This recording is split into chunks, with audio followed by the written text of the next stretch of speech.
संसार में सबसे अधिक कठोर और बलशाली धातु है लौह, अर्थात लोहा।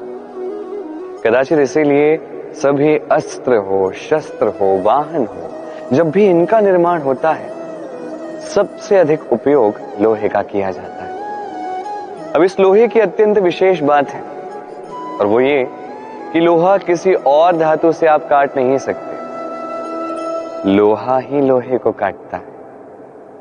अब ये कैसे होता है? जिस लोहे को काटना है उसे गर्म किया जाता है, जिस लोहे से काटना है उसे ठंडा रखा जाता है, अर्थात ठंडा लोहा गर्म लोहे को काटता है। अब यही तर्क, इसका उपयोग हमारे जीवन में भी किया जा सकता है। यदि आपके पास शक्ति है, यदि आप बुद्धिमान हैं और यदि आपका मन स्थिर है, शांत है, तो इस संसार को आप बदल सकते हैं। किंतु यदि आप शक्तिशाली है, बुद्धिमान है, किंतु आपका मन बेचैन है, आपका मन स्थिर नहीं, बात बात पे आपको क्रोध आता है, तो आप कभी संसार को बदल नहीं सकते। यदि परिस्थिति को अपने अनुसार ढालना है तो धैर्य, संयम और धीरज की शीतलता अपनानी होगी। आइए और मेरे साथ प्रेम से कहिए, राधे राधे। इस संसार में विजय के लिए, सफलता के लिए शक्ति, धैर्य, साहस, मित्रों का साथ, इन सब के साथ साथ और क्या है जो आवश्यक है? विश्वास। सत्य कहूं तो यह विश्वास वास्तव में अमूल्य है, किंतु दो धारी तलवार की भांति है। यह आपको बल भी दे सकता है, शक्तिशाली भी बना सकता है, दुर्बल भी बना सकता है। कैसे? यदि आप केवल दूसरों पर विश्वास करते हो, ये सब मुझे संभाल लेंगे, आपका विश्वास केवल दूसरों पर है और उस विश्वास के आधार पर आप कर्म करते हो, तो आप दुर्बल ही बनोगे। किंतु यही विश्वास यदि आपका स्वयं पर है कि चाहे जो कुछ भी हो जाए, मैं स्वयं को संभाल लूंगा, मैं अपना मार्ग बना लूंगा, संकटों का सामना मैं कर लूंगा और जीवन में आगे बढ़ूंगा, तो ये विश्वास आपको बल देगा। तब निर्णय आपका है, क्या चाहते हैं आप? ये विश्वास आपको बल दे या दुर्बलता? सोचिए और मेरे साथ प्रेम से कहिए, राधे राधे। वन हम सभी को प्रिय है, वहां की हरियाली, शांति, वहां का सुगंधित वातावरण हम सभी को भाता है। इन वनों में हमें लकड़ी मिलती है जो संसार में, हमारे जीवन में हमारी बड़ी सहायक होती है। इससे हमें अनेक उपकरण प्राप्त होते हैं, अनेक वाद्य यंत्र हमें इससे प्राप्त होते हैं। इसके कई सारे उपयोग हैं। कुछ लकड़ियां अत्यंत सुगंधित होती हैं जिसे हम ईश्वर को चढ़ाते हैं, जैसे चंदन। अब सोचिए, एक नासमझ व्यक्ति, उसके हाथ से एक छोटी सी चिंगारी निकलती है और वो पूर्ण वन को भस्म कर देती है। अब जब ये आग फैलती है तो ये किसी को नहीं छोड़ती, अन्य वृक्षों को नहीं, पत्तों को नहीं, फलों को नहीं, कांटों को नहीं, मार्ग में जो भी आता है उसे जला देती है। बस एक छोटी सी चिंगारी।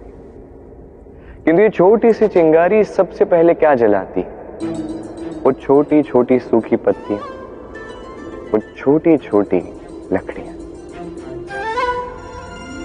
इसी प्रकार आपके जीवन में एक बुरा व्यक्ति आकर संभवतः आपके समस्त जीवन का नाश कर सकता है, और आपके इस जीवन में ये छोटी छोटी पत्तियां, ये छोटी छोटी सूखी लकड़ियां आपके छोटे छोटे स्वार्थ हैं। आपके स्वार्थ के द्वारा ये बुरे व्यक्ति आपके मन में बुरे भाव भर देते हैं और धीरे धीरे आपके जीवन का नाश करते हैं। स्मरण रखिए, ये जीवन अनमोल है, आप अनमोल हैं। इस जीवन को जिए और इस जीवन तक पहुंचने का द्वार और कहीं नहीं, आप ही के पास है, आपके मन में, आपके विवेक में, आपके दृष्टिकोण में, आप ही की सोच में। इस द्वार को खोलिए, जीवन सफल रहेगा और प्रेम के साथ कहेगा राधे राधे। संसार में 3 भाव अत्यंत महत्वपूर्ण हैं जो हर एक मनुष्य के जीवन में आते हैं। पहला है आनंद, जो हम सभी पाना चाहते हैं। दूसरा है क्रोध, ये तब आता है जब हम अपना वश खो देते हैं या कोई परिस्थिति हमारे अनुकूल नहीं होती। तीसरा है दुख, ये दुख भी तब आता है जब कोई परिस्थिति हमारे अनुसार नहीं होती या हमारे प्रियजन हमें नहीं समझ पाते, हम कुछ अमूल्य खो देते हैं, तब ये दुख हमारे हृदय में आश्रय कर लेता है। ये 3 भाव ऐसे हैं जो जीवन में आते रहेंगे, जाते रहेंगे। किंतु इन 3 भावों में क्या स्मरण रखना है, सुनिए। जब भी आप आनंदित हैं, वचन ना दें, क्योंकि जब मनुष्य आनंदित होता है वो अपना विवेक खो बैठता है। दूसरा, जब भी आप क्रोधित हैं, उत्तर ना दें, क्योंकि क्रोध में जब भी उत्तर दोगे वो शुभ नहीं होगा। तीसरा, जब भी आप दुखी हैं, निर्णय ना लें, तब अपने मन पर, अपने कर्म पर, अपने वचन पर नियंत्रण रखें। इन 3 भावों में ये सब आप नहीं करेंगे तो जीवन में कभी नहीं पछताएंगे। आइए मेरे साथ प्रेम से कहिए राधे राधे। हम में से अधिकतर लोग किसी न किसी महाशक्ति के अस्तित्व को स्वीकार करते हैं। हम मानते हैं कि ये वो महाशक्ति है जिसका प्रभाव, जिसकी कृपा सदैव हम पे बनी रहती है। हमारे कर्मों पर, हमारे कर्म फल पर सदैव इसकी दृष्टि होती है। कुछ इसे ईश्वर मानते हैं, तो कोई इसे पितर मानता है, तो कोई किसी पालतू जीव में महाशक्ति को देख लेता है, तो कोई किसी वस्तु में। हर एक की अपनी मान्यता है, किंतु उस शक्ति से आशीष प्राप्त करने के लिए या कोई इच्छा मांगने के लिए हम कभी न कभी मंदिर जाते हैं। इस मंदिर शब्द की स्थापना कैसे हुई, पहले ये समझते हैं। मंदिर, इस शब्द का आरंभ होता है मन से। किंतु अधिकतर लोग जब भी मंदिर में जाते हैं कोई इच्छा मांगने के लिए या इच्छा पूर्ण होने के पश्चात धन्यवाद देने के लिए, तो वो केवल शारीरिक रूप से वहां उपस्थित होते हैं। उनका मन तो सांसारिक कर्मों में ही लगा होता है, नहीं? अब बताइए इसका क्या अर्थ है?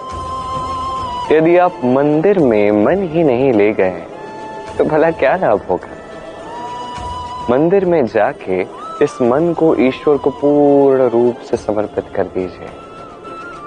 इस मन से ईश्वर की आराधना कीजिए और इसी मन के साथ कहिए राधे राधे।